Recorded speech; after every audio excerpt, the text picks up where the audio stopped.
झूठ में हलाकत, सच्चाई में निजात है। झूठ बोलने वाले पर अल्लाह की लानत है।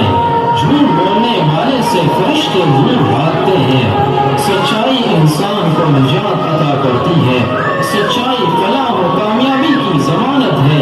सच्चाई मोमिन का शिआर है। सच्चाई अखलाक व किरदार की बुलंदी का नाम है। सच्चाई शिआर अफसल है। सच्चाई ईमान से है। सच्चाई ईमान का शोबा है। सच्चाई मोमिन का वतीरा है। सच बोलने वाला अल्लाह का महबूब है।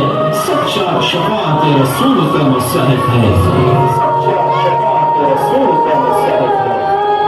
झूठ मत बोलना, झूठ मत बोलना, झूठ मत बोलना, झूठ मत